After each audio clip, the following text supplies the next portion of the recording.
Welcome all of you, the viewers of Poland Daily Culture. My name is Maria Kądzielska, and today we're talking about the story of Cambodia, the Polish troops in Cambodia, and the movie about it. With me in the studio is Michał Werczuk, a filmmaker and a journalist. Thank you very much for coming. Much for having me. You were already once in Poland Daily with the topic of the Belarusian journalist and the book Partyzanci, which you are a co-author of. Funny thing, you seem to look for places of war, and one of them is Cambodia. Another of your topics, and you are the main editor of the book of Piotr Oller, My Cambodiana. And right now you're creating a documentary about events and about Cambodia. Tell us how you work on this documentary. So basically, when I started the first research back in 2017, I wanted to write an article, just an article about the Polish involvement in the transformation process in Cambodia, democratic process in Cambodia. And later, after I met all of the veterans and after I read all the articles and all the publications that were actually available about this topic, on the Polish market, not only in the Polish market, but after I went through all the archives in the French National Audiovisual Institute and all the libraries of the American presidents, not only, but war memorials, for example, in Australia, but all the things gathered there got me thinking that we can make something big out of it. I mean, something bigger than just an article that's going to be, scrolled briefly on the internet. So we decided to make a movie, short one.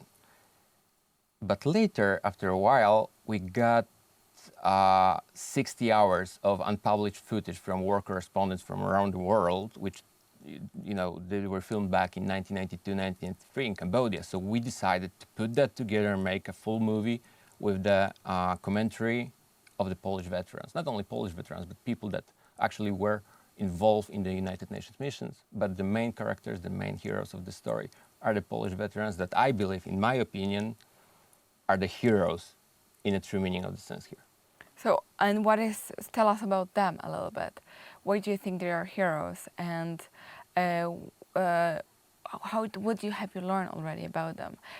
Except the fact that, of course, we talked about in the previous episode, the fact that they managed to keep this base and defended it, and keep this position and defended the, even though there were only 40 people defending it. And this, as you mentioned before, this is one of the reasons why in the first democratic election could happen in Cambodia, which is a wonderful Polish element and input to it.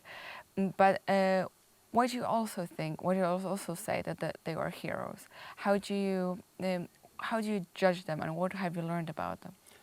I'm kind of biased because for me, everyone that's actually wearing a military Polish uniform is a kind of a hero. And I'm sorry for saying that. I firmly believe so.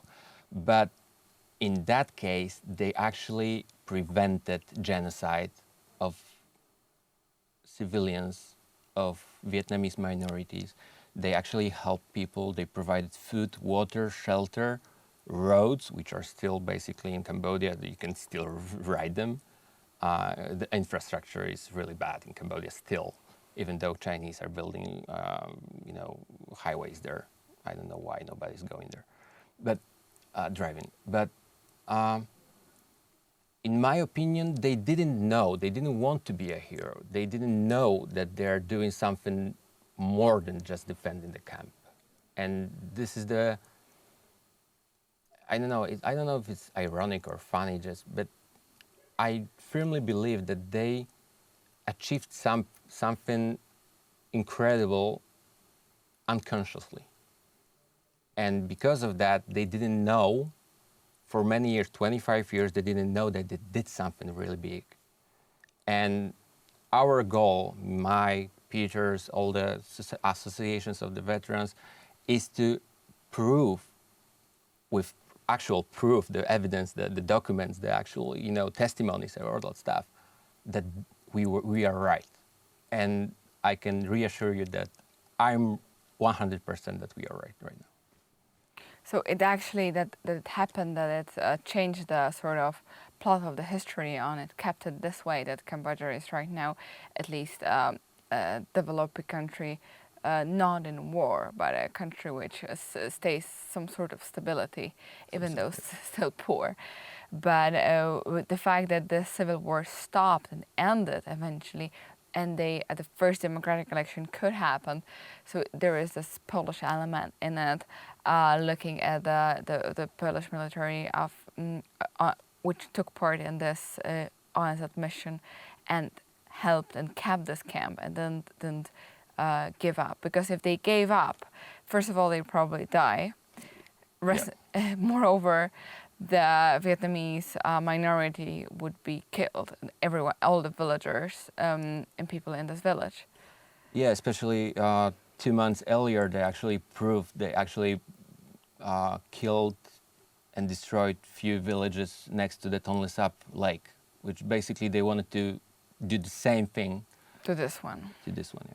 And this all sort of changed the history by a chance, by a mistake.